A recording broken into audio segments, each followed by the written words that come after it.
Debbie Gibson signed to Atlantic Records when she was 16 years old. While attending high school in Merrick, Long Island, she performed in clubs for a year to get her first single, Only in My Dreams, off the ground.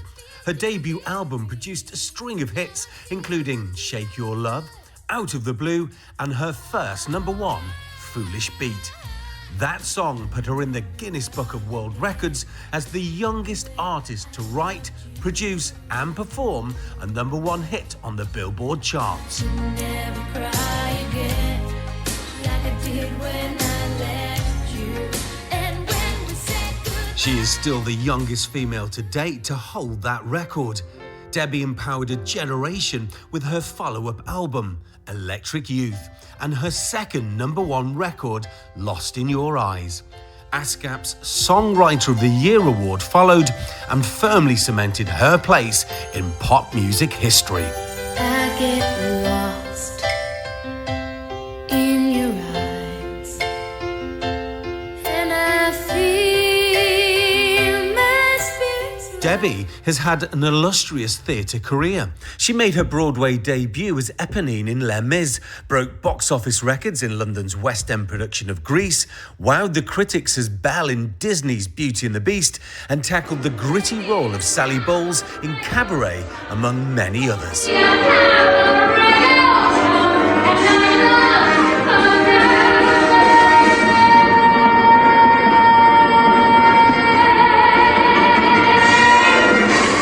Debbie mentors the next generation of producers and artists through her Electric Youth camps, is a passionate animal advocate and a fierce ally to the LGBTQ+ community. Gibson has starred and executive produced TV movies for Hallmark, which includes the #1 movie Summer of Dreams and its sequel Wedding of Dreams. She has also executive produced Notes of Autumn for the network as one of their first ever LGBTQ+ movies. Other TV appearances include Dancing with the Stars, The Masked Singer, and Nickelodeon's America's Most Musical Family. She's also raised over $250,000 for charities on shows like Celebrity Wheel of Fortune and Name That Tune to benefit the Actors Fund, Rock and Roll Animal Rescue, and Children International. Debbie returned to touring in 2019 on the Mixtape Tour with New Kids on the Block, then back home for her mini residency with Joey McIntyre at the Venetian, and out on the road again for her most recent album, The Body Remembers, and first ever holiday album, Winterlicious, which she released on her own Stargirl Records. She credits the kickoff to her pop music resurgence and the Billboard charts with her music video for Girls' Night Out, which is a love letter to Las Vegas.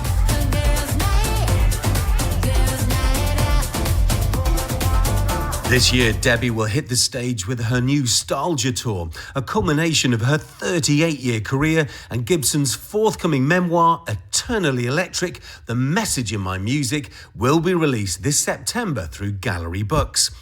Debbie Gibson has sold over 16 million albums worldwide. She continues to inspire generations with her timeless music, groundbreaking achievements, and unwavering passion for the arts. And as a Las Vegas local, she keeps her neighbors entertained by taking out the trash in high heels. It's a beautiful day in the neighborhood. Sweating and betting in Vegas, baby. Won't you please, won't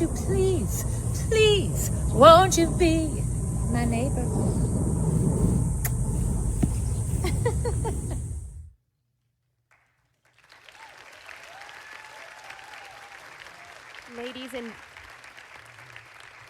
Ladies and gentlemen, please give a warm 9-2 NY welcome to Rolling Stones' Rob Sheffield and the eternally electric Debbie Gibson.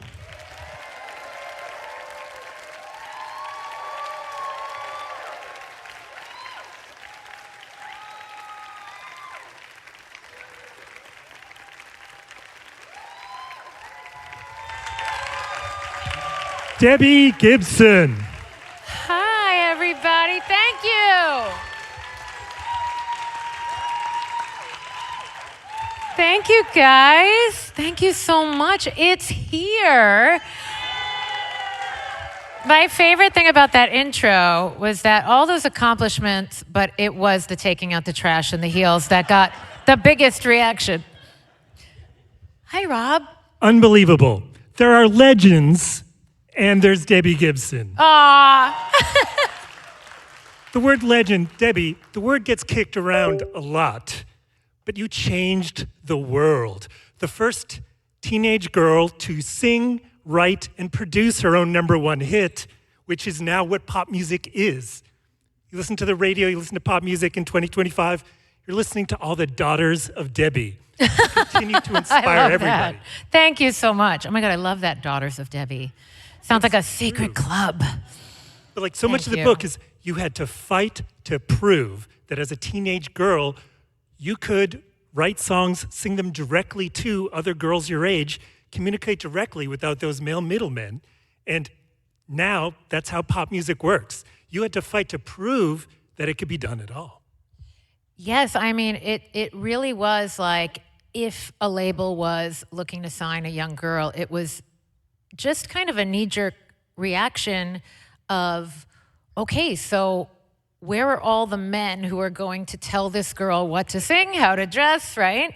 And I just was perplexed by that, as was my mom. And so we just tried to like make everyone realize that that made no sense, essentially, right?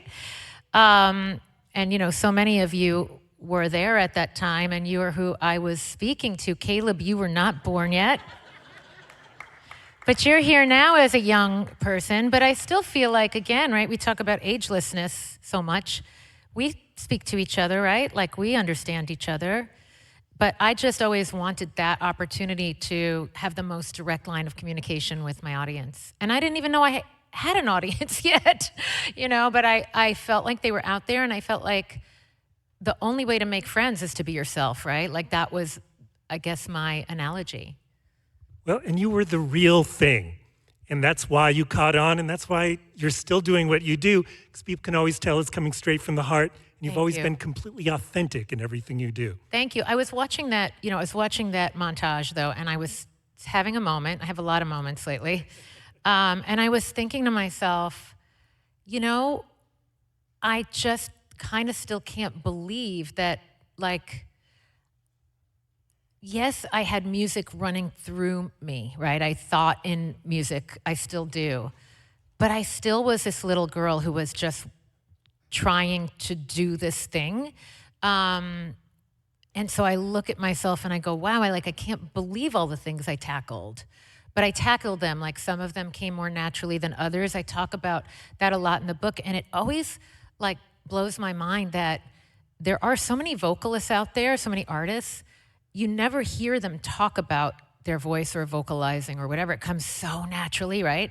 And I found it was fascinating to find what I was writing about, because I was like, wow, I have a lot to say on the subject of how weirdly difficult it was for me to sing consistently and at a certain level and hit certain notes my whole career, right? And it still is. I have to like be in a certain zone. Like I can break out into song a little bit, but like to do it the way I like to do it.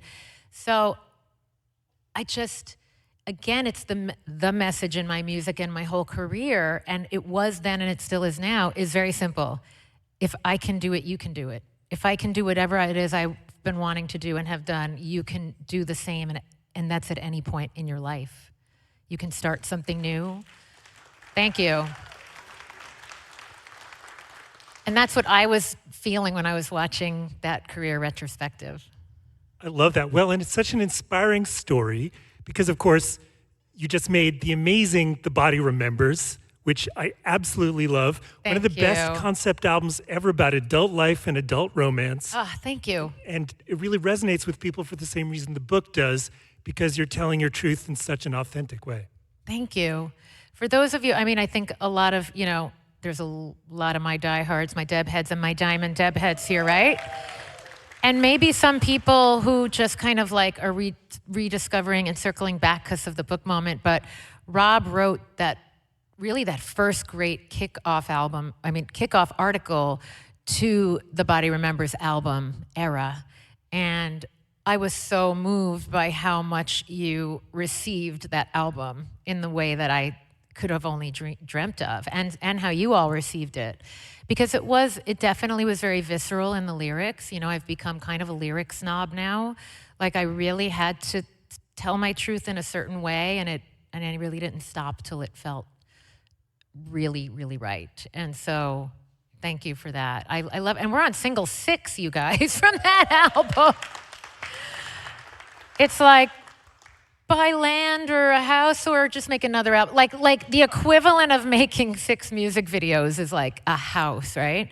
And I would so much rather have these music videos live on in the world. It's true. It's true. This book is so inspiring. It's the whole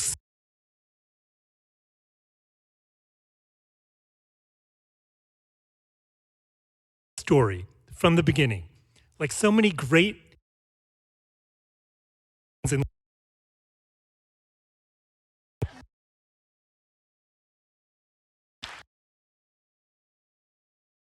Island tonight, yes. Amazing. Yeah, and you know, Annalisa De Stefano is here, and she worked with my mom back when we first, well, I guess it was like in the 90s, right, Elisa? Where are you? Are you here? Is she here still? Yes. 98, 99. Yes.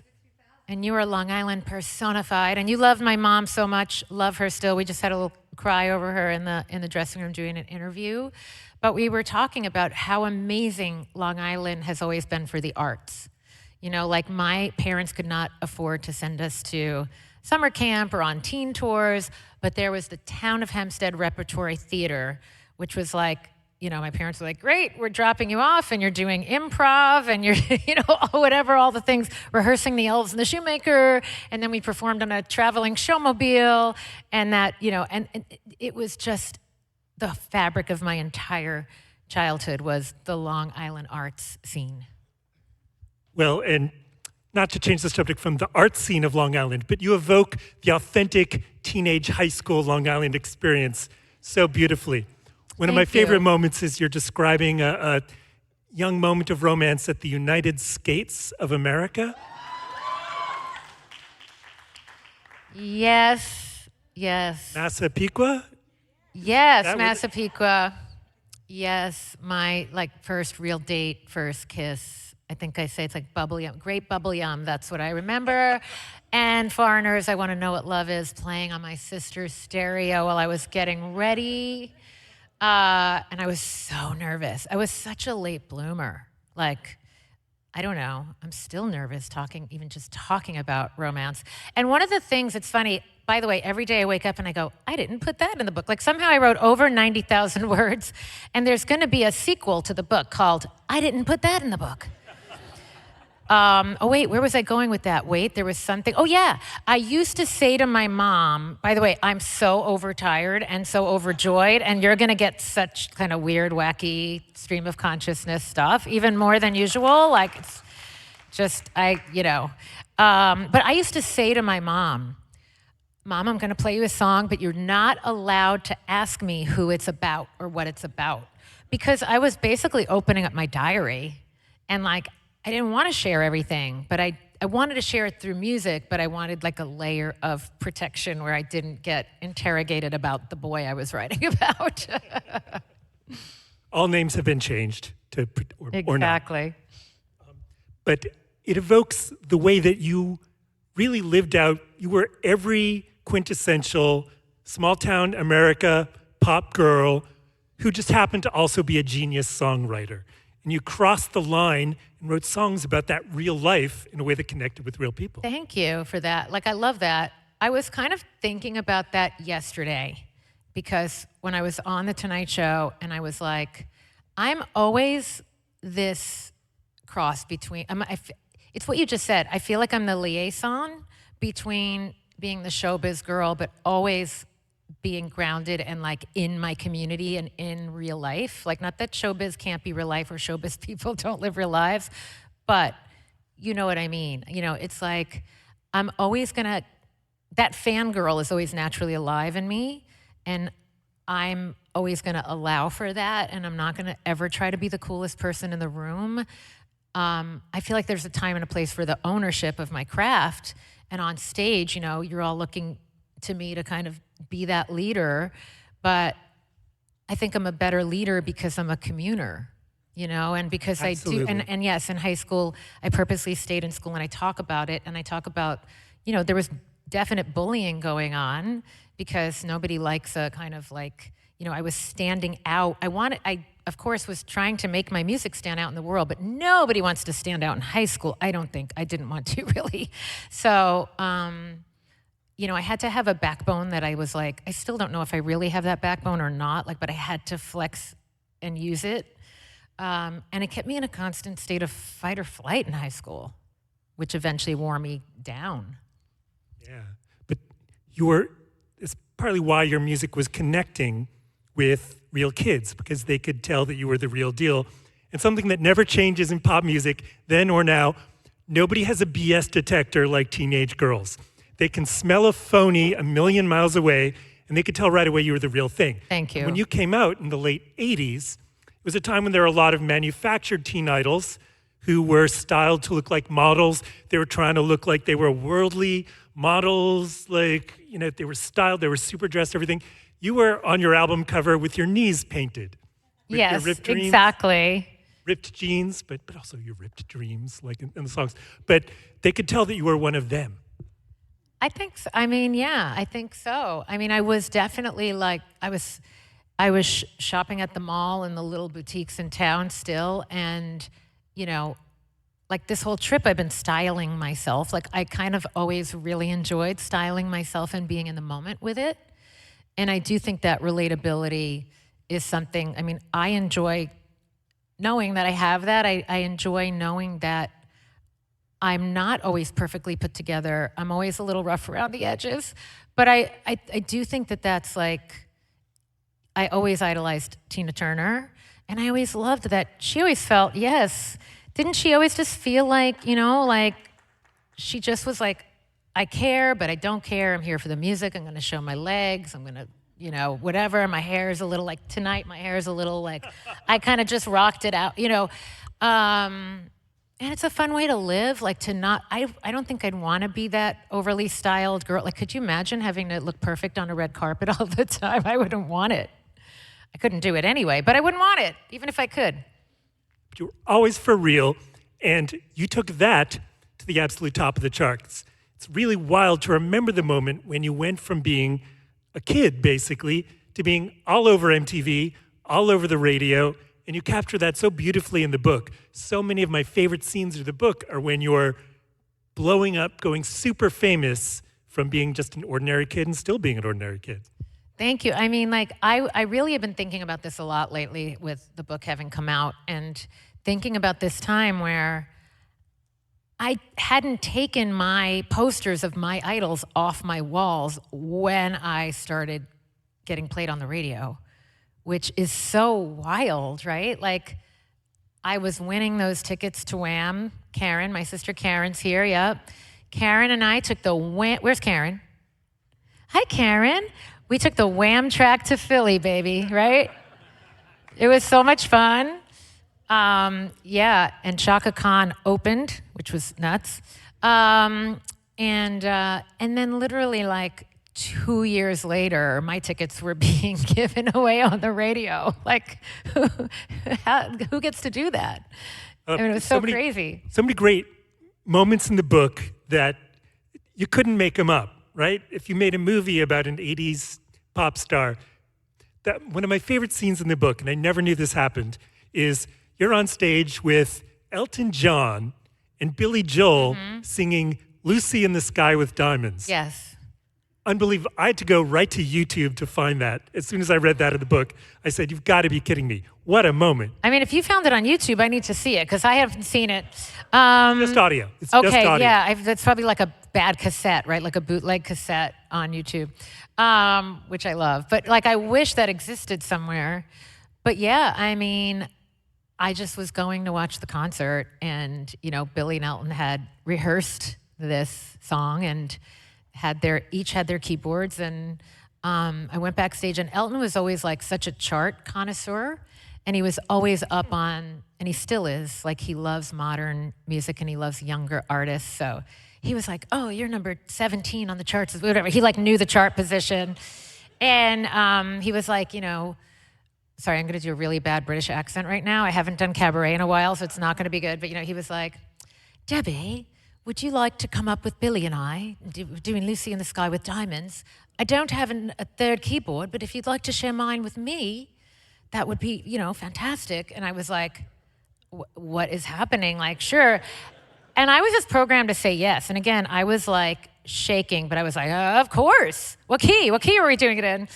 And got up there, and I just kept like looking at my hands on the keys and Elton's hands on the keys, going like, our hands are on the same keyboard. And I'm looking to my right, and there's Billy, and they're my two piano idols, because I talk about this in the book.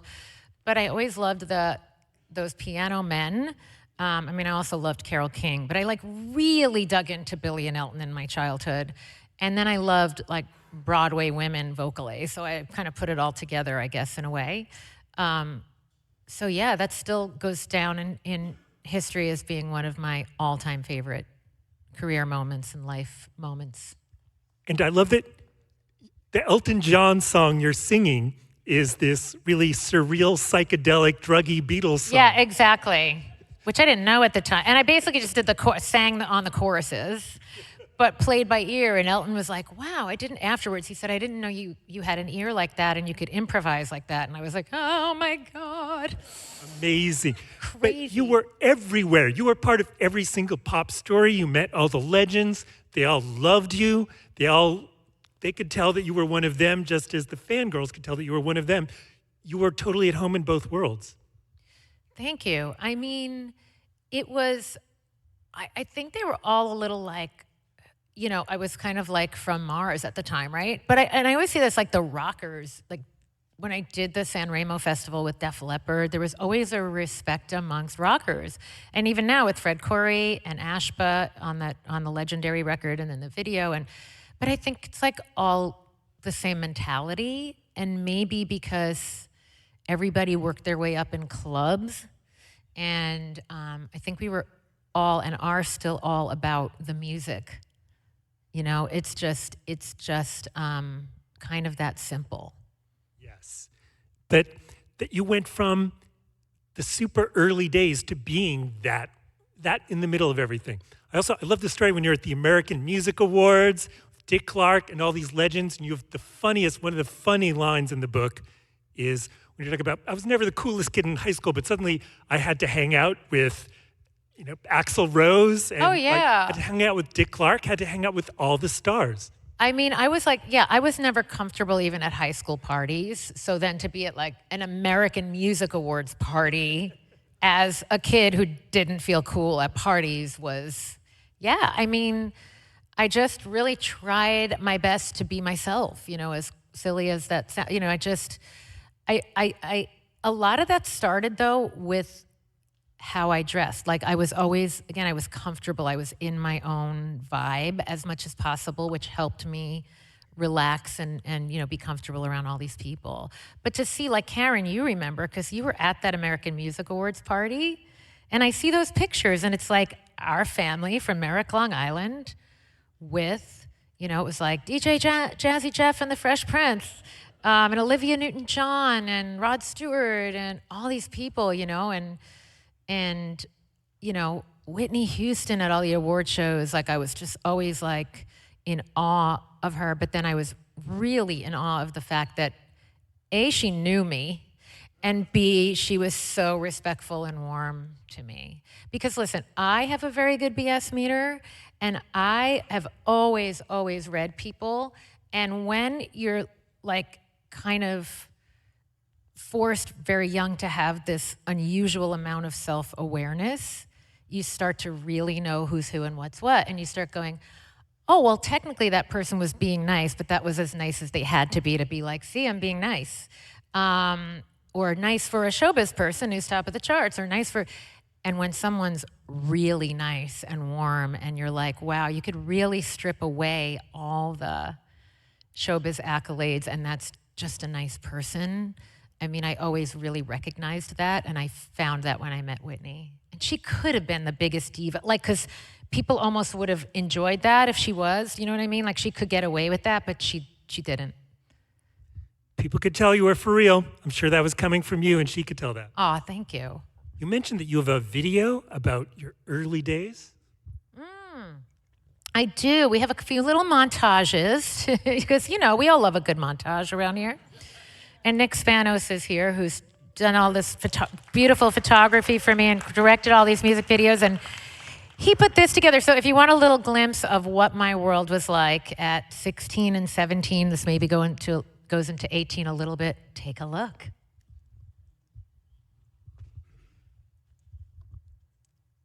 This is our first one of these, so we're okay. Back when she was just cute little Debbie, she was willing to do anything to be a star. I grew up thinking, I have to know how to tap dance, I have to know how to sing, I have to know how to juggle. Yup, Debbie could do it all, and people took notice. At the age of 6, she was dubbed a classical piano virtuoso after winning a church talent contest. It wasn't long before Debbie landed a role in almost every theater production in her hometown of Merrick, Long Island. But Debbie was destined for more than just local stardom. When she was 9, she began sharing the spotlight with opera superstars Luciano Pavarotti and Placido Domingo. Well, sort of. She's somewhere in this performance of La Boheme with New York's Metropolitan Opera. Maybe if we slow it down. There she is. But this girl wasn't one to remain in the background.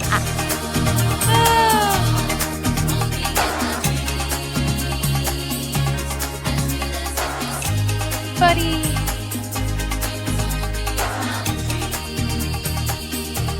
And this high school honor student has written almost 200 songs. In fact, Debbie loves music so much, the family garage was turned into a recording studio. Everybody gets into the act. Her sister Karen operates the sound. Mom's the road manager. And when Dad's not mowing the lawn, he pitches in too. I want to win a Grammy. And, well, I hope to be playing big arenas, selling out major concerts. Deborah has to clean up her room like everybody else. She has to help with the dishes. They may get done a little slower, but she has to help with the dishes. You gotta do that Diane Gibson dig. The dig. Mom's gonna mom. Mom's gonna be mom. You know, 'cause I'd feel silly dressing up like someone I'm not, just to have an image. I really want my music to carry my career. She's extraordinarily talented, and she has a tremendous amount of drive, more than anybody I've ever seen. How do you feel about her success at this point? I love it. I think it's wonderful, and I think she deserves it.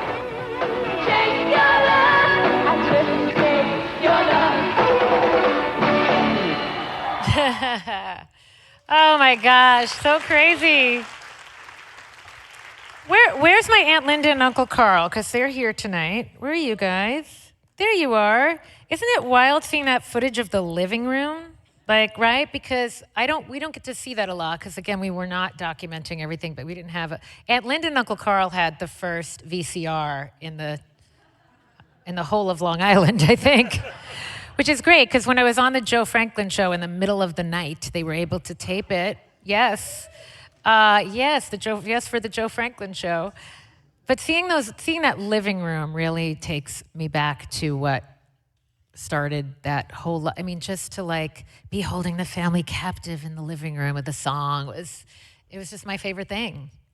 I love that. You're with Pavarotti and Placido Domingo. You know. I love that they found you in the footage somewhere. I mean, I love that so much.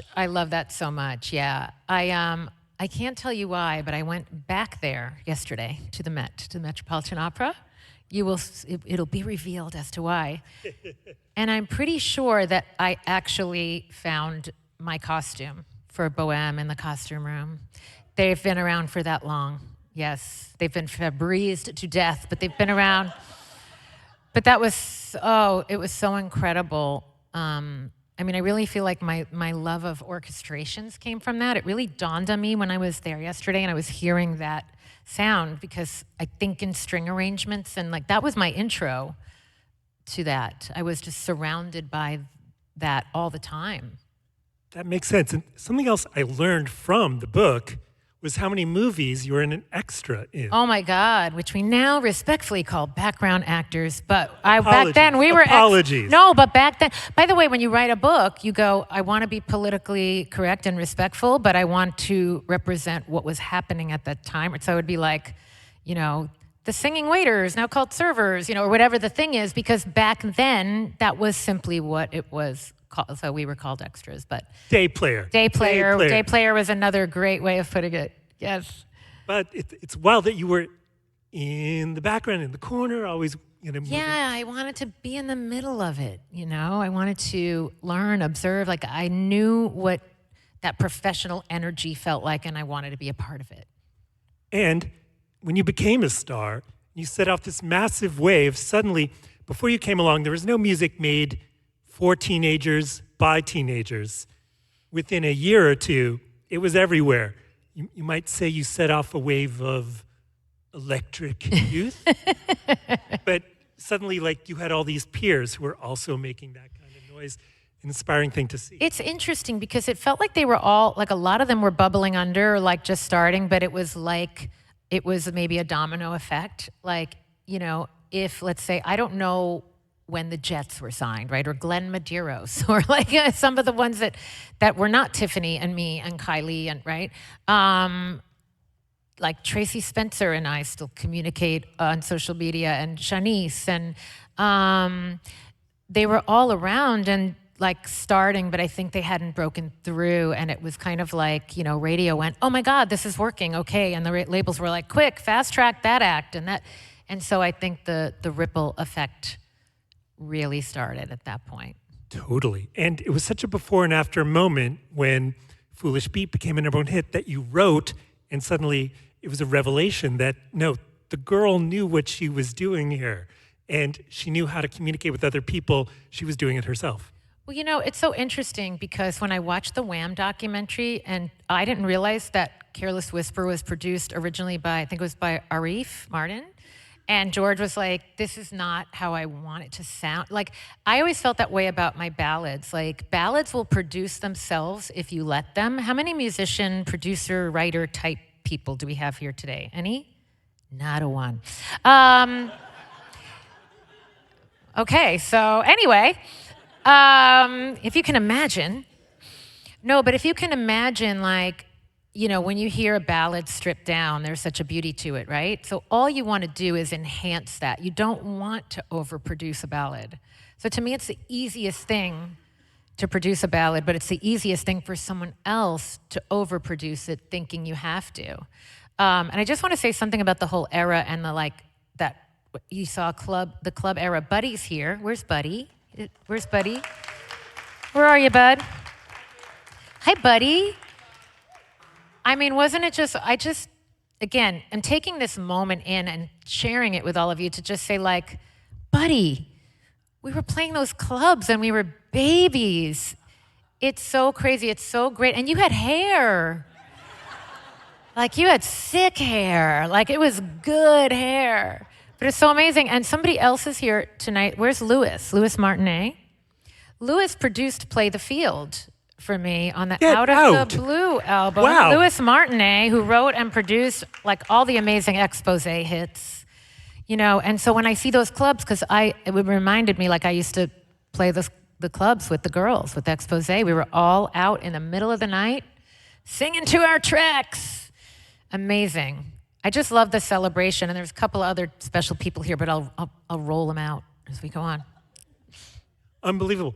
By the time I saw you live in the 80s, how many people saw Debbie live in the 80s?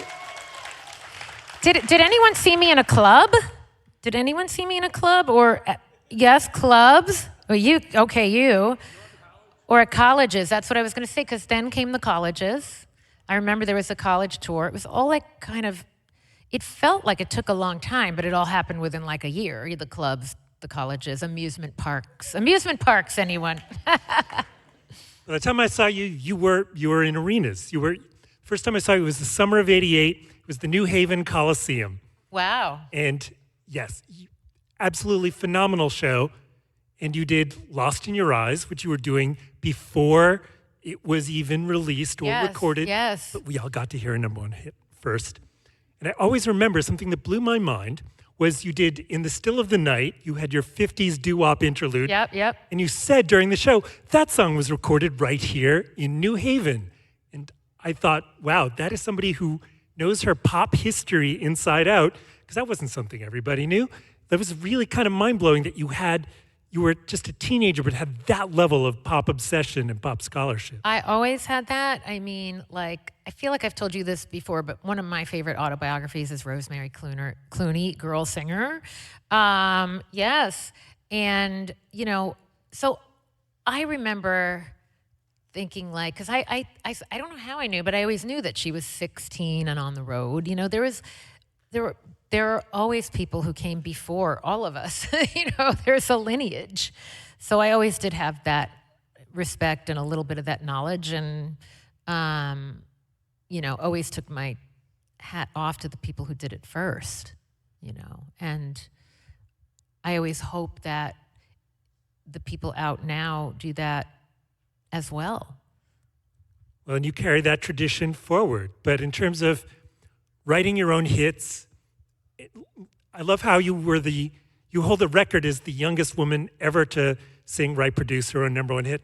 And you're also in the #2 position. I know, yes. You're your own runner-up. I'm my own runner-up, which is nuts, again. Lost like in Your Eyes wild. became an even bigger hit a few months later. Thank you. Classic. Wild. Classic. Thank you. Some of my favorite scenes in the book come during a very transitional time when you move on to Broadway, which is a whole other kind of musical world. And it's amazing because the way you evoke those scenes in the book where you're going way outside your comfort zone into a new world. Yes, and I love that you call them scenes. And I don't know if that's like common in talking about books or we say chapters, but I did try. I hope. How many of you are like a decent amount of the way through the book already? Like, I feel like I saw so many people posting today. I'm like, how are they doing this? You guys are superhuman. You took the speed, what is it, Evelyn? What is it, that speed reading course? Evelyn Wood speed reading course. Or just listening all day long. Yes, or like somebody was doing a jog. I'm like, how many miles are you jogging? You're on chapter 7. But I love that you're saying scenes. Yeah, so to this day, just standing, like I can envision right now when I did Les Mis, that feeling of standing in the middle of the stage when like everything and everyone was gone, and it's like, holy crap, everyone's expecting me to sing on my own right now. You know, it was like, it was, I mean, I was in character and I wasn't really thinking that, but I was feeling that level of anxiety. So, you know, I'm an adrenaline girl. You know, somebody today said, hey, do you want to do the national anthem? It was this big team. And I was like, no, because because I've done the anthem so many times, and in this era of my life, it's just so freaking nerve-wracking to me. I don't want to put myself through it. I'm like, there are better people for that job, and I'm fine with that. And that's like, so to do theater and to sing, especially those big ballads, was really challenging for me. The poppier musicals were easier, like Grease. And then for me, Sally Bowles was, I mean, Jonathan, where's Jonathan? I think you filmed that bootleg Sally Bowles footage in the in the montage at the beginning, because we were in a relationship at the time. I talk about Jonathan in the book. But when I did Cabaret, I mean, I was wrung out all the time because it was exhausting, but it was also like, that was also my happy place, like vocally and viscerally. It was where I got to really use my rough edges, and you hear how I speak, like I have this naturally kind of husky voice. It's the New York thing. I think, you know, it's funny, I hear interviews and I'm talking like this, right? And it's not just because I'm younger, that's the people pleaser voice, right? So when I started to like drop into myself, then a role like Sally Bowles for me was such a beautiful fit. The way you describe it in the book, you went into so many different parts of your personality doing theater that were so different from where you were coming from as a pop musician. Yes, it's true. And of course, I go into talking about Gypsy and Betty Buckley. And Betty and I spent like 3 days on the phone revisiting that time because I wanted to do that moment justice. And I didn't want to betray the sacredness of a theater rehearsal and kind of like tell people's personal business and their process. And she was all for me telling the story. And she actually called herself intense. So I was like, oh, it's a good word. I love her. But she was like, yeah, it could be a little intense. But where she took me to was Aaron's Kids was on Broadway already, my nephew Nick, right, and Billy Elliot and the tour. Yes, sure, let's clap that out. But I'm sure like at some point you related to Mom, right? Where you're like, you're not like a stage mother, but like you're a showbiz mom, like, and there are certain things that come with that. And so like Betty was trying to get me to fast forward to the part in my life where my mom wasn't managing me anymore. And it sometimes was stressful to have her in the backstage area because she was like, I'm here. You know, she was a little Mama Rose in those moments, right? And as I say in the dedication, she filled the room, and she did. But sometimes I needed to be in my space and my zone. And Betty would be like, Deb, your mom is a stage mother, you just don't know it yet. And I'm trying to help you get to where the character is in the show in the 3 weeks we have to get you there, right? So she didn't articulate all that immediately, but she just started pushing the buttons that she needed to get me there. And she started to do a lot of like psychological analyzation and work. And to think back on it, I'm like, Betty effing Buckley took me under her wing, you know, like I'm so grateful. I'm so grateful. Like that performance to me, I know that I stretched as far as I possibly could in that moment, and that always really excited me. Just reading that part of the book, I'm like, oh my gosh, talk about getting thrown into the deep end. It's like, yes. Yeah, you're working your way into the theater world by doing Gypsy with Betty Buckley as your exactly. Mama Rose. Exactly. Oh my gosh, that sounds like an entire therapy program. It is. I mean, it was intense, and it was life altering. It was like, it taught me the feeling, and then I studied acting with Howard Fine, and I didn't talk a ton about the acting class. Like I used to be one of the acting students who packed my car up with props, like half my apartment or my home was in my car going to the acting class and all of that. And he used to say, like, if it doesn't cost you something, you did not do it right. You know, you have to be shaking. You have to be so vulnerable. Like, I got to those places with Betty that paved the way for me doing what I did in cabaret. You know, I could remember being like out of body. I remember, Karen, when you said like you came to cabaret and you were like, I didn't see my sister up there. Like I said, right? Because I know that I started allowing myself to go to those edges. And again, it's those edges, and I talk about this in the book. I felt like I had to keep those edges in, like those, I didn't want those edges to show because I had the pop, even though it was me, it was still that pop persona that like people wanted me to, I felt like people wanted me to be a certain way. And so now I'm like, oh, if I can't, you know, like if I can't be on or perfect or this, I just can't. Oh, well, I can't, you know, I'm okay with that now. But all that visceral theater work, I think kind of helped me get to that place in my real life, in my own life. Yes, well, and you were going into these super cathartic roles in super cathartic, emotionally demanding shows. Mm-hmm. I love, there's a beautiful moment where you have dialogue with your vocal coach, where you say, I can't cry, I have to sing tonight. And your vocal coach says, you can't sing until you cry. Yes. So Joan Lader, who's unbelievable, and she just called me last week for my birthday, and we talked about that because I remember thinking like, and by the way, this was part of my anxiety issues. And so for anyone going through anxiety, this might help you.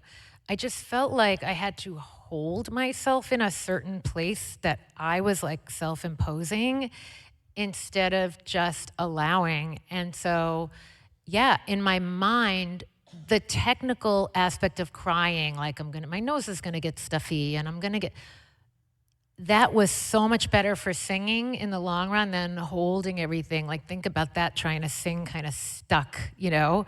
Now it was hard, like when my mom left us and I was singing through that extreme grief. That was another kind of difficult thing. But in general now, I mean, I probably cry at least once a day, truly.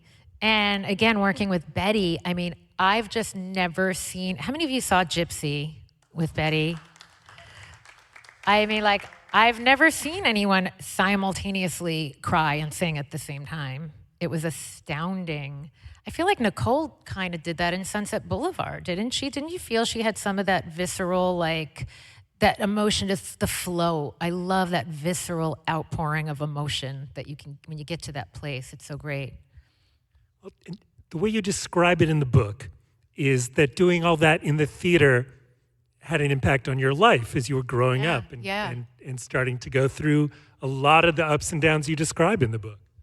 Yeah, I think I was allowed to like disappear into a role, so that was kind of a safe place to explore all those emotions.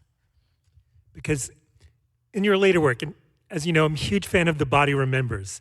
To me, it's a unique album. There aren't other albums like this one, where you're going into those adult issues in this really candid way. And I wonder how much of your theater catharsis led to you writing songs like that later on.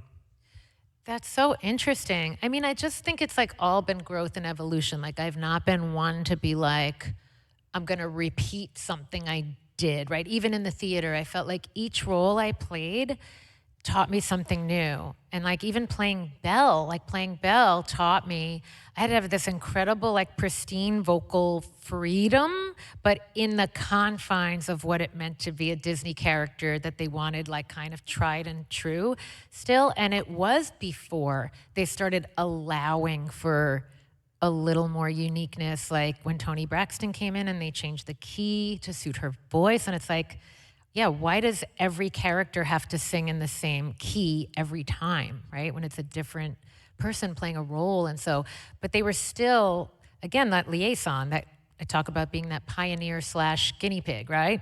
So, but that did teach me a lot. And then, you know, but yeah, I do think I carried all of it into my life. I mean, even for The King and I, like, I learned about posture and what posture meant in a certain time period, right? And how that informed how you sang. And it started me studying the Alexander technique. And then that changed my breath work. And then that, and it's all affected my life. Well, and I think that's one of the reasons people are responding to this book and your story is because you've grown up in public, as few people have had to do. You've gone through adulthood in public, and that you've done it in a way that is always authentic, always full of your own dignity, and yet we've seen you through all your transitions, right? Like in the little montage, we saw you with the bike shorts. You were doing those bike shorts before George Michael was. Can we set the record about that? You were doing those before anybody else was doing the bike shorts. Also, something I learned from the book that I did not know, the origin story of your trademark hat. Oh, yeah. So that hat, I was doing the Z100 morning show, like a Christmas show, and Michael Damian was on, and he had that hat. And I always loved hats, but I was always one for, you know, we girls love to go like, oh my God, let me see that. Can I try that? Oh, I'm gonna try it on. And I was like, oh, look how cute I look. And it was like, oh, you can keep it. Oh my God, I can? Okay. And again, like a stylist could have dug into trends and tried to make that pork pie hat catch fire, and they never could have done it. It had to happen because I just casually stole it from a soap star and then just happened to wear it in the next photo shoot or video. I don't even remember like what came next, right? And it just caught on. But Aunt Linda will tell you I was wearing, and I talk about this in the book, I was wearing the toilet paper roll as a hat on the on the beach when the lounge chair was dragging across the concrete, which Uncle Carl is still twitching from. But yeah, it's those authentic things that I think in general in pop culture catch on. Even like my love of the color green, and that got implemented in The Body Remembers, and everyone started dropping green hearts and right? Yeah, you know, and that's like my birthstone is a peridot, and I'm wearing a green ring and I just think if you love something, people are gonna feel that, you know, and love it for you and with you. That must have come through with the hat. People could tell that it Yeah. wasn't a stylist's idea. It just frames, like, I always felt like I had a quirkier face, and it frames your face when nothing else is working. It was just such a mind-blowing story. You flirted that hat right off that poor boy's head. See, where was that line in my book? Oh my God, when we do That's the that. paperback, I'm adding that. Be careful anything you wear around her. She I will. flirted that hat right off his head. Where was that line? Dang, that's good. You should Unbelievable. write. Yeah, exactly. But like, you're so candid in this book about everything you saw along the way, and yet you also, something that really comes a lot through the book is the warmth that you encountered from people. It seemed like you had an amazing ability to make people root for you, very much like Carole King's story. Carole King and you, something that you had in common is you were both very determined, very strong opinioned, very strong-willed young teenage girl songwriters who were able to just sort of smooth over all the opposition. Wow, I mean, that's quite a compliment. Thank you. Thank you. I mean, I don't know, maybe you guys can tell me why that is that you've rooted for me, but I do feel people rooting for me. Like, even the appearance last night on Fallon, I got so many comments like, yeah, thank you. That was so great, right? It's funny how it's validating, right? When like a big show, a very hip show like that, you know, says, like, deems you worthy of that, being in that chair. And the fun part about being me is that I got to a place where I just didn't need any of that validation anymore. Like, I don't know if I ever needed it, but in the beginning, you kind of like, there's a badge of honor that comes with getting those certain press opportunities and all that. And then because my life, it took so many twists and turns, I just really found my own center eventually to a point that I was like, which is why when we did that interview about The Body Remembers, I cried because I felt so seen, you know? I was like, oh my God, I got so used to not needing validation that now that it's happening, like, I don't even know what to do with it, right? That's where I was at that point. And I think it's so nice though that, like, and that's why I wanted to write this book too, because I think when people know that you've had those moments where you're truly like at the bottom, like you're despondent, right? When you've had that, and you can come back from that, that's like, it's everything. You'd like, there's nothing, anything, you know, listen, I'm not naive enough to think that all kinds of things won't happen in the next many decades, right? Health things, financial, whatever all the things are. But I've already proven to myself that I can get through those, you know? And so, like, I always see those social media posts that say, like, remind yourself that everything you've gotten through up till today, right? And so to not only have gotten through, but to be able to look at people and say, okay, I'm gonna name drop for a second because this is a cool encounter that happened this week on this press tour.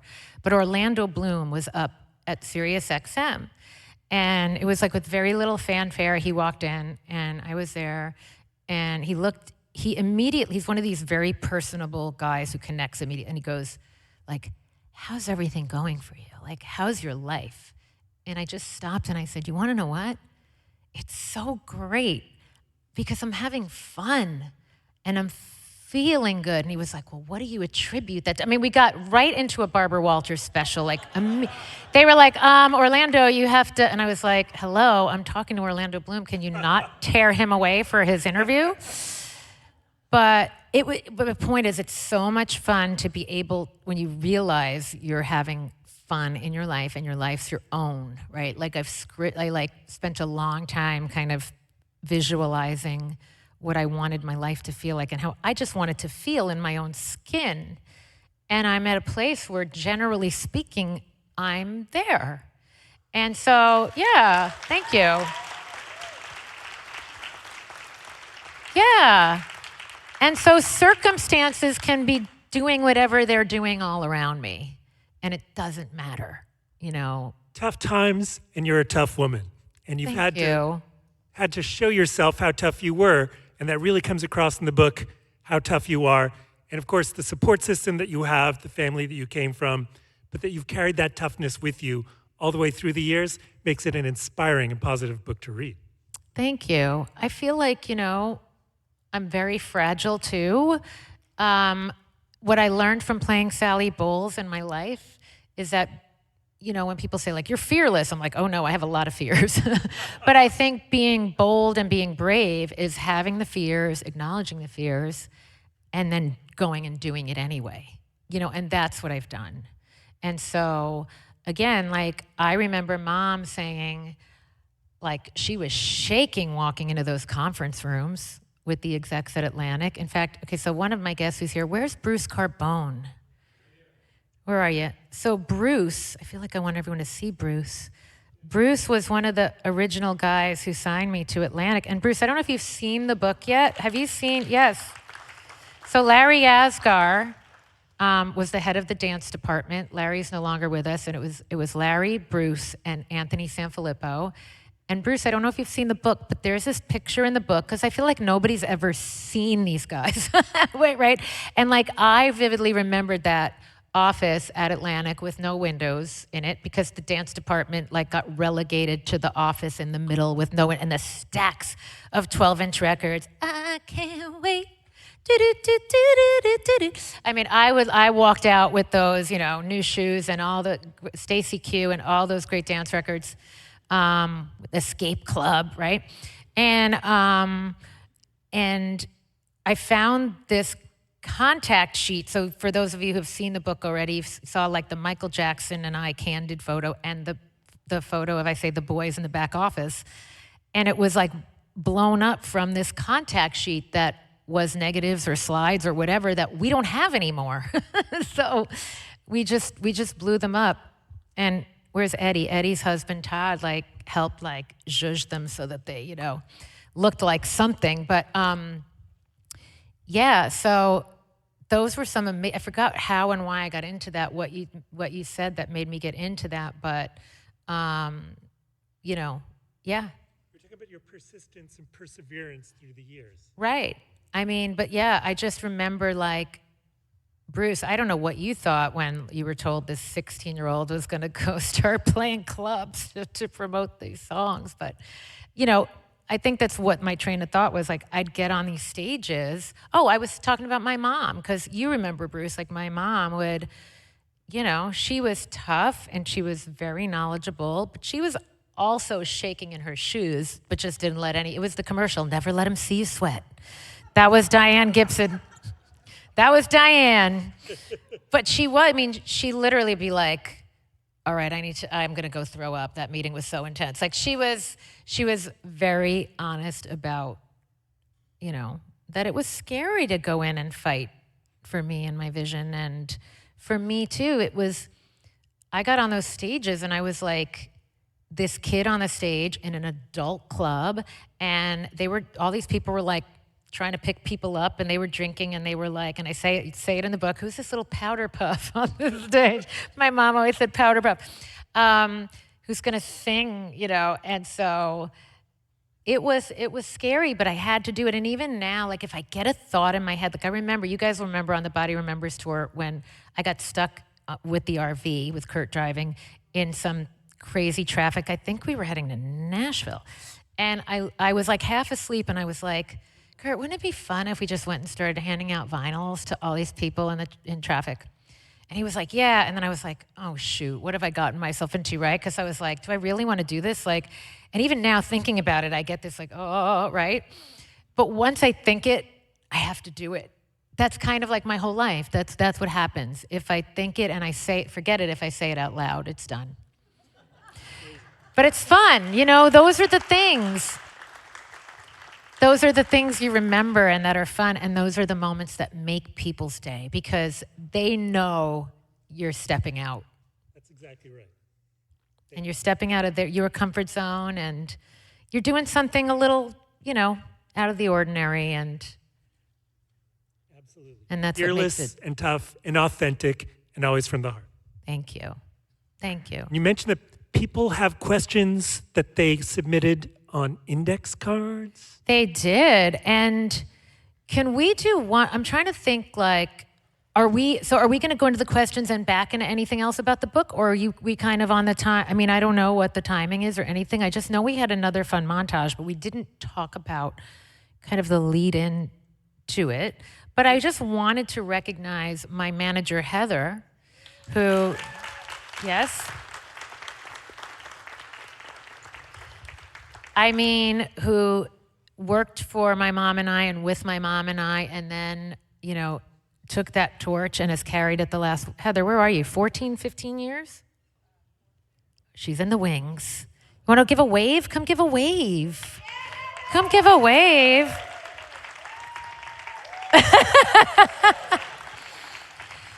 But I just wanted to, because I don't know how many of you like know, it's what made me think of this was talking about being brave and jumping in. When my mom hired Heather, she didn't just hire Heather, she hired her and sent her to Asia with me, like on a 30-day promo tour that was not for the faint at heart. And I feel like I've shown maybe little bits and pieces, but we put together a super fun montage from that first Asian tour, Southeast Asian tour. And I just wanted to share it with you, if you don't mind. Bought a herd of cows to milk his own milk. I like his heart of gold, his personality. He's just too fancy for me. At least 50 times a day it dawns on me that what a luxury it is to be able to take my songs out of my living room and perform them for people, especially like halfway across the world. It's really a special thing. It's not that I don't care, it's just I wouldn't dare, 'cause I just don't have the heart. The Mooncake Factory, in the middle of the night. We're here in Manila, and I just want to tell you that, you know, it's really a pleasure. This is an inconspicuous van. Where's the car? Where's the car? You can take it off the car, it's yours. You're my idol, huh? Your idol? Yeah. Thank you. What's your name? What is that? Ma'am, hola. Yeah. Say hi. Hi. Say hi, Diane. Hi, Diane. We had everyone say hi to my mom on this tour. Hi, Diane. Hi, and welcome to Taipei. If you have any questions along the way, please ask me, your host. Life's blessing, life's curse, for better or worse. Rise. I'm like the alternative to alternative.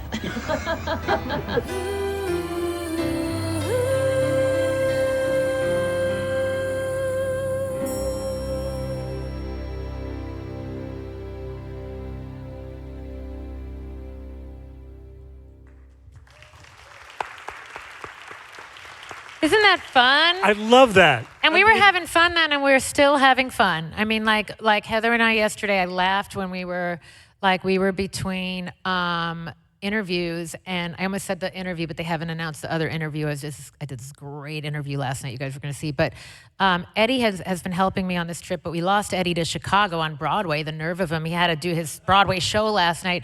So Heather and I are like rolling these suitcases down the street with like everything from the day, including the Casio from the Fallon show. Like, it was Mama, 3 ducks, 5 canaries, a mouse, na-na-na-na-na. It was vaudeville. And it's like, I'm laughing because it's like nothing changes but the date. We were doing that on that trip in like, what is that, 95? 95. So crazy. Unbelievable. Alternative to the alternative. Yeah. I love that. So since you mentioned alternative in 1995, I have to ask about one of my favorite oddity moments in the book. You on stage at CBGB, Punk Rock Debbie crowd surfing with the Circle Jerks. Yes, with the Circle Jerks. Okay, what the hell happened? You know, I'm still asking myself that. No, during the Think With Your Heart album, Nico Bolas came in and mixed, and he was producing, I think he was producing or mixing for the Circle Jerks at the time. And they were just like, they thought it was like fascinating that Nico was working with them and with me. So they were just like, do you think she'd come in and do a guest vocal or something? So then I sang that, I wanna destroy you. And I had to say yo for you, pronounce yo. But yeah, so I did that, and then they invited me to sing at CBGB's, and it was Spinal Tap. It was like you had to go around the back and they had the door locked but didn't know it. So they're like riffing on the intro. They're like, Debbie Gibson. And I'm banging, going, somebody let me in. And nobody can hear me over the music. It just went on forever. And then I got up there and I sang, and and then I dove head first into because I didn't know what I was doing. It was so much fun. I don't know. And MTV was there. I mean, it was so crazy. Unbelievable. I love how many stories in the book are, wow, the 80s, man. And then this is such the 90s. Like, Debbie Gibson is on stage at CBGB, crowd surfing with the LA hardcore band. That was my 90s moment, yes. I mean. You've had moments in every single era. I love that. Thank you. Thank you. And you're still having them now. I'm having the best ones now. Like, I just feel the most present now, you know. I'm really taking everything in now. And I just said to you backstage before we came out here, like, this last press week, like, I don't know if I've ever had a press week like this, ever. Like, today things were rolling in on my texts of, like, you know, all these interviews I've been doing. And I was like, the warmth and the respect, it's a whole different tone. And I don't know if writing a book just kind of wakes people up to everything you've done all of a sudden, or like if people feel like, well, I guess if she respects herself and her career enough to write a book, then we should. I don't know what the thing is, right? But like, even just like being interviewed by Adam Carolla and Chelsea Handler, that'll come out. I used to be petrified to get interviewed by them. And a lot of that just kind of like edgier hosts, and that's with very good reason, because a lot of them were out to get me. They were out to kind of, you know, I was talking to Debbie Matenopoulos about this because she's going to be hosting tomorrow night in Chicago, and she said, you know, this is so profound. She's like, you started when that whole concept of the shock jock was really happening. And so the jocks and the hosts wanted to be the star. They didn't want to make the artist feel comfortable. Like, if they were able to have a laugh at your expense and that was going to further their MO, that's what they were going to do. But now, maybe it's different, maybe the whole landscape's different, or just there's a different, like, or maybe I'm walking in and I'm not walking in afraid, or something's happened that's different. And it's been really, really fun, because I was like bracing myself for the book press. I think I had some perception that it was going to be really, no, it's emotional and like taxing in its own way, but because it's depthful. But it hasn't felt, now I know the book's only out just today, but like all the press leading up to it has been like, all the conversations have started at a certain level. And it's been really enjoyable to me. And it's wild because it's like a grab bag, because there's so many things in the book, you don't know what direction people are going to take things, you know? But it's been really pleasant. So knock wood, that continues. It's the positivity that comes from you. And that's why people responded to The Body Remembers. It's why people are responding to this story. Even before people have read this book, people are just starving for a story like this, because the positivity that comes from you, people relate that you've been through all the ups and downs you've been through, while holding on to that positivity that you've always put out there and always generated. Thank you. And it's funny when you say that, because I wrote about this, and I wrote about like being in that hotel room in Argentina, and Eddie, you were with me, and then you left to get your plane, and I had like a full out collapse, you know.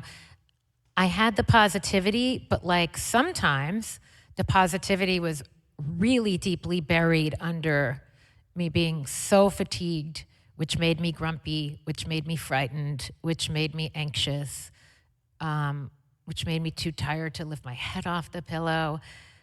But I think I did always know it was in there. So I was like, okay, how do I, like, my natural state of being is happy. You know, it doesn't mean you don't get emotional or have sad moments but like, I've never been one to hang on to those moments for too long. I like to acknowledge it, let it pass, you know, see what I could do productive to help that, and then move through it. So I knew at times in my life when I was like just stuck, you know, and I say that say, the chapter's called Stuck, right? I say, like, if you feel stuck, you are stuck. If you can't see the way out, like, you're, at this moment anyway, not getting out. But I think I always kind of heard that voice. I always felt like, this can't be, like, and I always had a survival instinct. I always knew, like, no, I want to go on, and not only go on, but I really want to be returning to my natural state of being, which is happy, So again, for any of you feeling that way now, first of all, bravo for getting yourself out of your home, because that can be hard when you're feeling that way. Yes. I know that feeling so well, when you feel like, you're wearing that sadness and you don't want it out in the world. You don't want to be reminded of everyone else having fun around you, because you're like, why aren't I having fun too? Again, and I said this in the TED Talk I did a couple of weeks ago, I'm literally singing and dancing proof that you can go to that bottom dark place and you can return to that lightness and that I feel carefree right now, and it's such an amazing thing to say, and I wish that upon all of you. I really do. Thank you for telling your story. Thank you for Thank bringing you. that into all the lives of all the people who are just fiending for this story, and all the positivity that you're feeling right now. It's totally deserved, because you've been putting it out there your entire career. There's no other story like yours. Thank you. Debbie Gibson. Thank you. And now we'll do questions. Can we do questions now? Yeah. Thank you, guys. So I can't wait to see what some of you have asked. So do we have those cards? Heather, you're Vanna today. You're Vanna White. You need to give a pose. Question. Yes. In the New York Times piece, you spoke of learning boxing. How does fitness impact your life as an artist? Ooh, that's a great question. So I've been through again, I talk about it in the book. I've been through like a fitness journey, in terms of, I went from working out to overworking out. And even in the book, I talk about repeater, like, who took those step lifts, and I was step class, and I was Billy Blanks, and I was like climbing the rock wall at Reebok, and I was swimming laps, and I was like, I couldn't get enough, and then my adrenals would just crash, and then my back would go out, and then so I have really learned kind of when I can accelerate in fitness, and like, I was like it's like, talk about the body remembers. Like, my body knows what to, like, leading up to the Legendary video, I was doing these like 2 to 3 hour boxing workouts a day, and I didn't know if my body was going to take to it and my system was going to be able to handle it. But I think something in me knew, you're preparing for this video. Like, this is going to be the sole output. Thank you for the Legendary video. Oh my God, my favorite. I think I knew that was where I should and wanted to put like most of my energy at the time. But then like 2 days ago, I simply took a swim and I got exhausted, because my output right now, even though it's not highly physical, it's still an output. So I have to manage my output. So like, fitness is sometimes more, I have to see it as like a warm up into my day. Sometimes I have to see it as, for like, oh, I'm saving my energy for like my stage shows. And other times I can do it a little more full on. And so these days, like, no 2 days or no 2 weeks are alike, and I have to be in tune with what feels good in the moment. Amazing. Great question. This question, by the way, has and thank you, smiley face. What song do you wish you had written yourself? Oh my goodness. That is such a good question. That changes every day. Oh my gosh. I feel like there's You Belong to Me. I'm going to get the song wrong that I wish I would have written myself. We were just playing it in the car. I Belong to Me, Mabel. I love that song. It's a great song, right? How Bad Do You Want Me, Gaga. I love that song. I feel like I joke when she goes, tell me. I was like, did you get that from the Debbie Gibson School of Ad Libs? Because I feel like I kind of could have written that song, maybe. That's just to name a couple. I'm also going to go Vienna, Billy Joel. And how many of you have seen the Vienna? Yeah. How many of you saw the documentary? I didn't know the whole story of his dad, and I didn't know how much Elizabeth, his first wife, right, was so very my mother. Like, she was that woman running the show for Billy, and I didn't really know he had that woman behind him. Did you guys? I mean, I didn't know that story. I felt like it finally really got told. And I love how the guys in the band were kind of like, yeah, we were kind of afraid of her. Like, we loved her, but we were a little afraid of her. And I was like, wow, this is familiar. How has music helped you to bounce back from your personal obstacles? Ooh, that's such a great question. Well, my friend Matt Goss, who I also talk about in the book, he calls it Dr. Show. So first of all, when you're not feeling great and you don't, for me, if I don't fully feel like myself, but I have a show at night, it's this unbelievable reason to get my act together.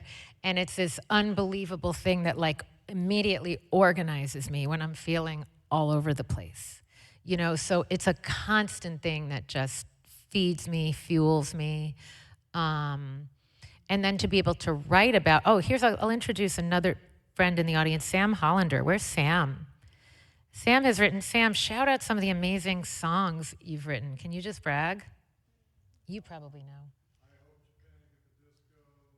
That's my favorite. High Hopes, Panic at the Disco's one. I mean, come on. So I bring that up because, Sam, you know, like how therapeutic is. I feel like we need like another mic, like Donahue here. But like how therapeutic is it, right, to get all your angst out in songs? Well said. I mean, but it's really true. Like to be able to, like the body remembers, like one step closer. I remember it being like, it's like, I don't swear very easily. I occasionally do, as we say curse on the East Coast, but like I learned to say swear because people didn't say curse. Just like they don't say pocketbook, they say purse. What a weird thing, right?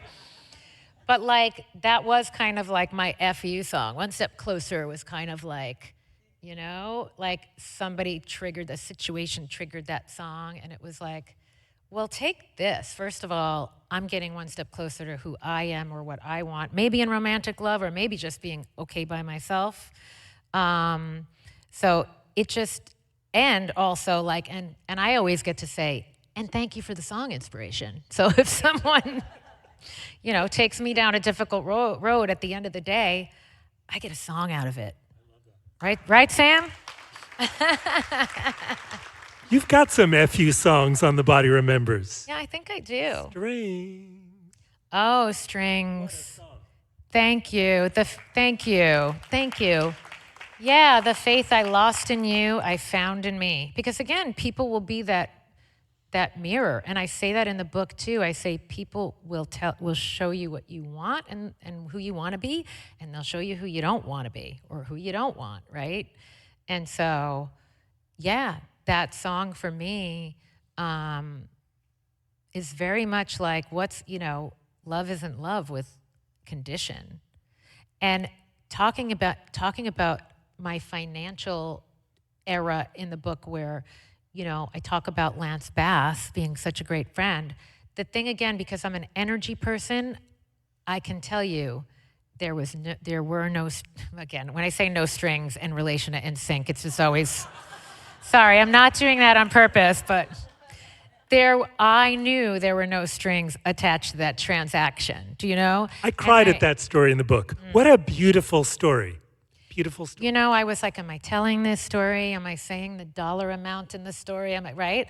I really wanted to paint that picture though, because when you take this in for a minute, when you at one time were in a position to buy a mansion with your mom and build a 48-track studio in that mansion, And then your friend's assistant is walking up your front steps to a house that is going bye-bye with a brown paper lunch bag full of $5,000 in cash. Because in that moment, you need that little bit of a bridge. That is an experience. That is an experience.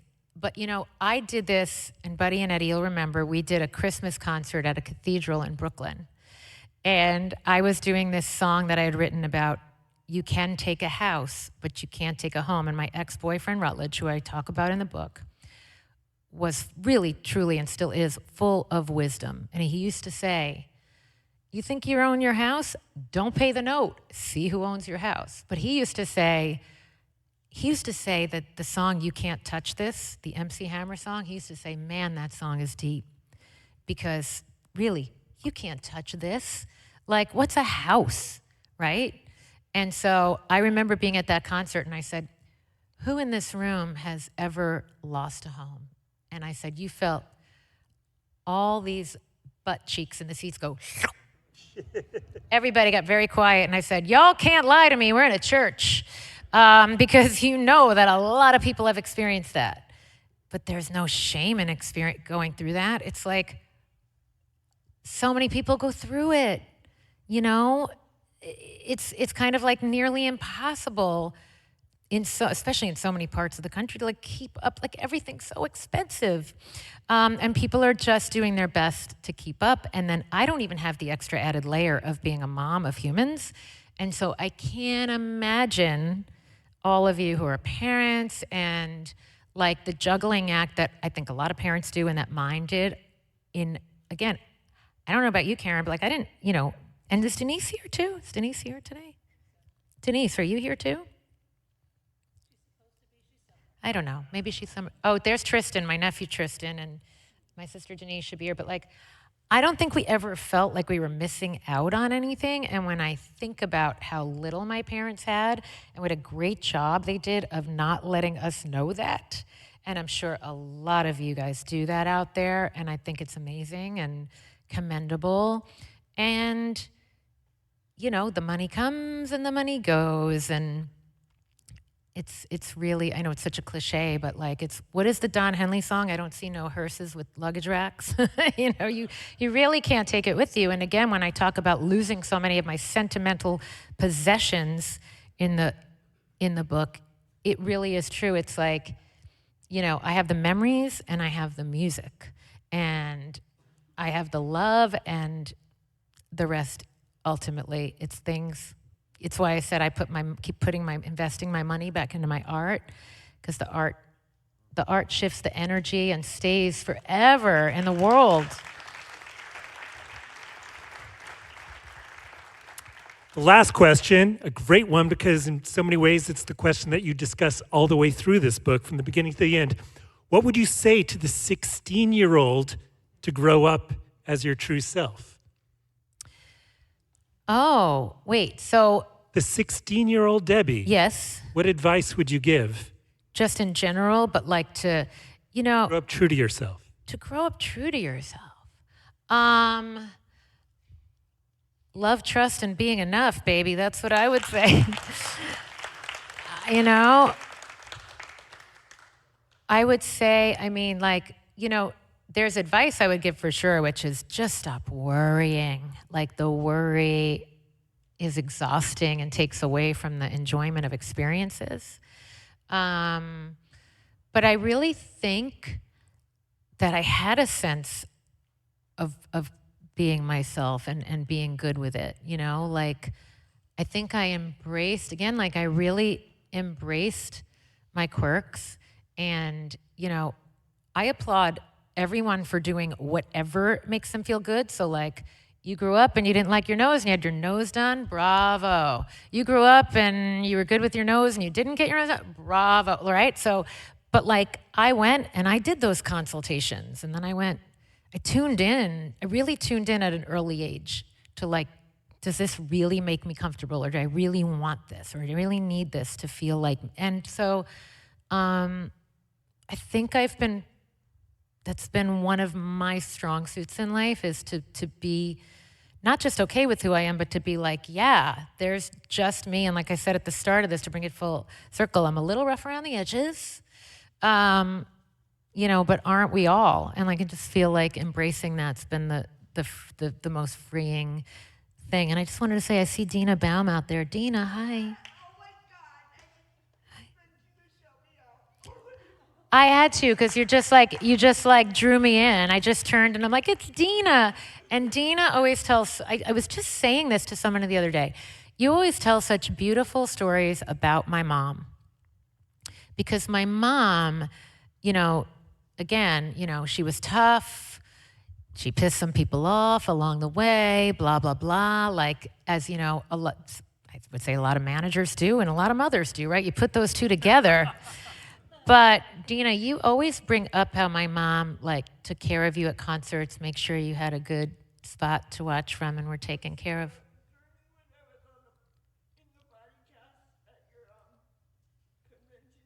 Yep.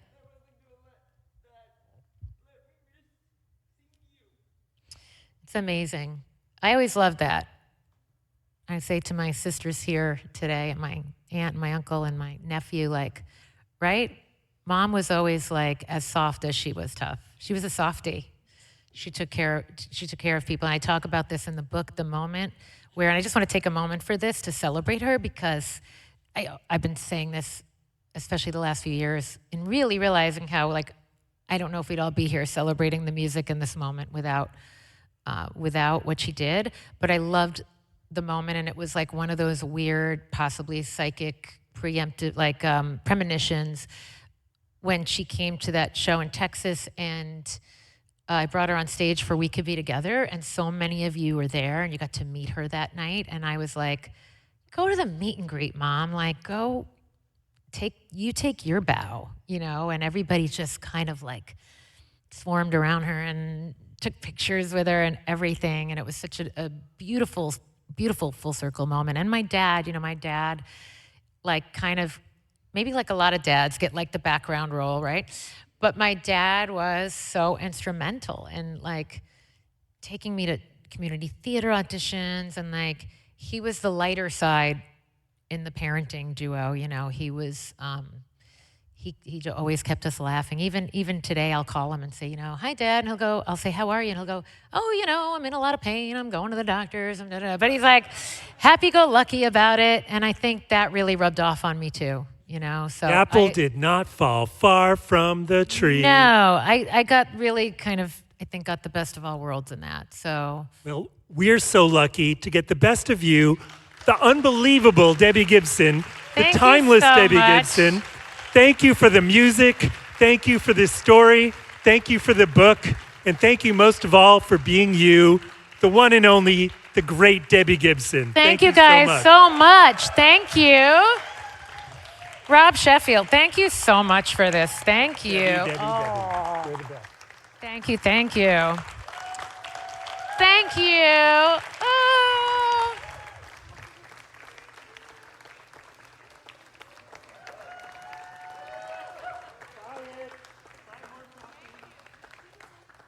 We can close out with a little, should we close out with a little, either that we have the montage, well, we have the, we could do the new video. We have a little Body Remembers montage and Legendary. I mean, we'll just play them both back to back. Y'all can hang and watch, or you can filter out however you want to do it.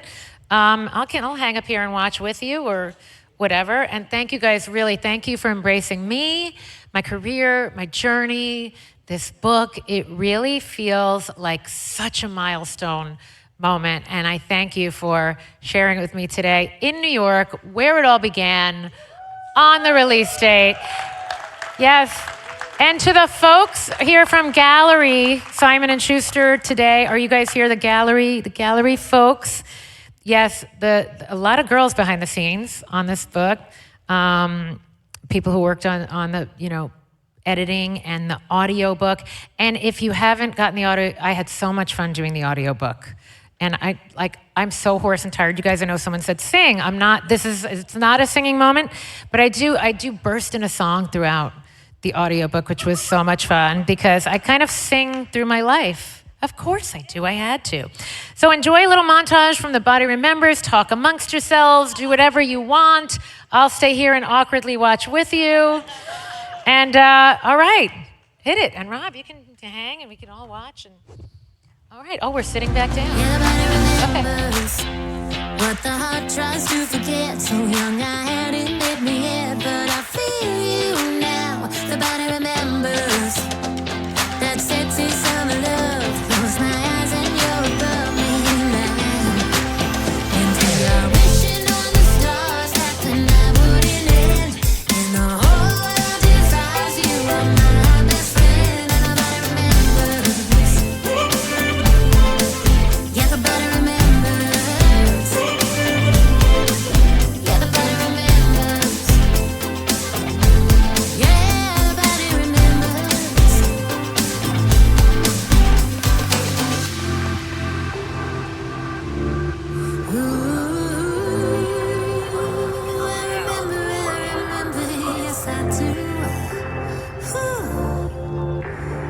Yes, buddy.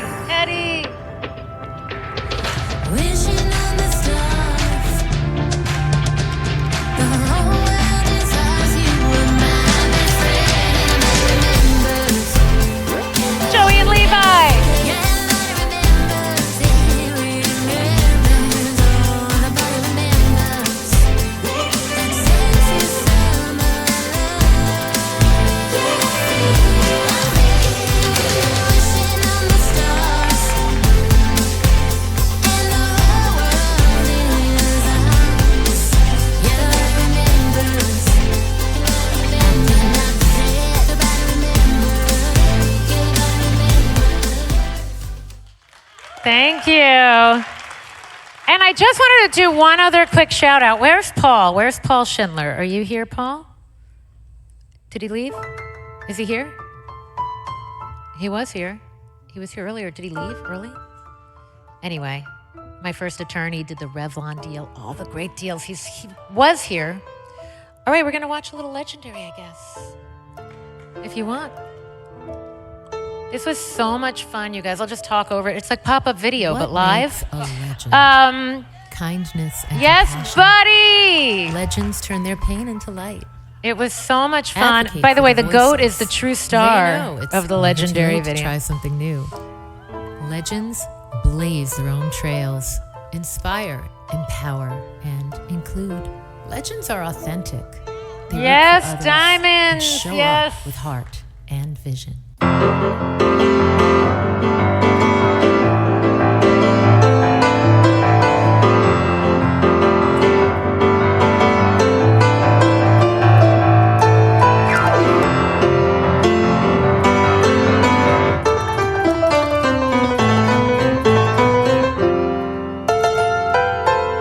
I'm laughing because when I met Billy Joel, well, I met him a bunch of times, but I saw him last year.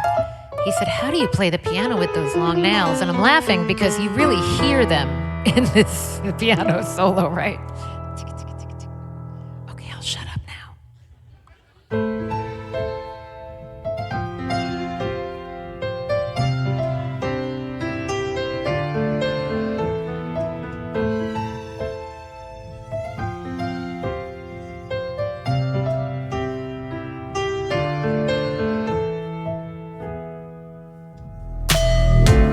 You're faking a right swing. You're taking what they bring. You're making a name, 'cause baby, this is your ring. You're learning the footwork. You're working the high notes. You're feeling the crowd. They're singing out loud what you wrote. And you take each knockout as it comes. But you don't give up and you don't give in, 'cause you can't be outrun. Never hear you saying, I could have done more. No, you left it all on the floor. Why be ordinary when you can be legendary? They can't help but to see all that you be. So gonna be legendary. Your words are your weapon. From the east to the West End. You're lining them up round the block 'cause you're a legend. You're playing the full court, so fast you can't get caught. Your memory lives on so long, though life is so short. And you take each victory as it comes, and you don't look down on those who are down. No, you're not that one. You see the good in everyone, saying, look at how far you have gone.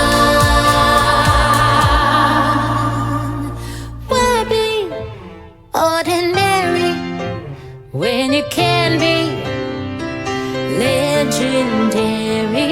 They can't help but to see all that you be, so go be legend. All right, I'll sing a little. I'll just sing along. Turn me up a little here. Ready? Be the fire and let it burn higher and higher. Why not? Just stop the dirt and just move on. You got it, you got it. Yeah, we'll end with this. Come on your feet, guys. You got it, you got it. You got it, you got it. You know you got it. Girl, you got it, you got it. That's right.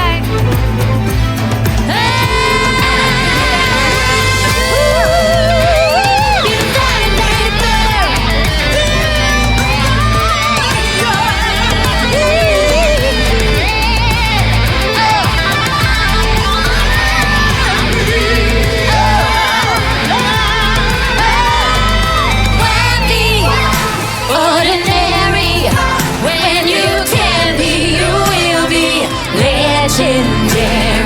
They can't help but to see all that you be.